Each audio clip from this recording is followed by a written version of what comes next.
एक मेरे पास पुस्तक भेजी है चाणक्य तिवारी, पुस्तक का नाम है चपटो गोला। मुझे लगता है कि यूरोप, अमेरिका आदि देशों में एक ऐसा समूह सक्रिय है जो हमें बाइबल की ओर आकृष्ट कर रहा है। पृथ्वी जो फ्लैट है वो खाली बाइबल में नहीं लिखा है कि धरती फ्लैट है, बाइबल में लिखा है, कुरान में लिखा है, जैन फिलॉसफी में ऐसा लिखा है, तो वेदों की जो पुस्तकें हैं उनमें भी लिखा है कि धरती फ्लैट है। यजुर्वेद का है रेफरेंस, ऋग्वेद का रेफरेंस है, ये एक और रेफरेंस अथर्ववेद का जिसमें मेंशन्ड है अर्थ इमूवेबल है और फ्लैट है।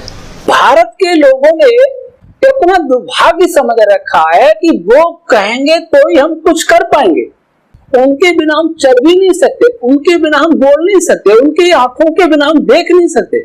जब हमारे देश के युवाओं की, देश के बुद्धिजीवियों की, देश के वैज्ञानिकों की बुद्धि इतनी जड़ हो जाए उस देश को कौन बचाएगा।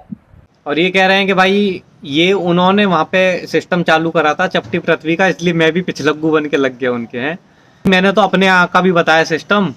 हमारे यहाँ भी तो अचला बोला जाता है, पृथ्वी को भूमंडल बोला जाता है। तो अचला शब्द उन्होंने दिया क्या अंग्रेजों ने? अचला का मतलब होता है स्थिर पृथ्वी, पृथ्वी का एक पर्यायवाची शब्द है ना अचला। अब ये भी अंग्रेजों ने दे दिया क्या? पृथ्वी का एक पर्यायवाची शब्द है भूमंडल, जिसमें मंडल का अर्थ होता है एक चक्राकार वृत्ताकार आकृति, यानी कि एक डिस्क, फ्लैट डिस्क। अभी भूमंडल शब्द भी अंग्रेजों ने दे दिया क्या?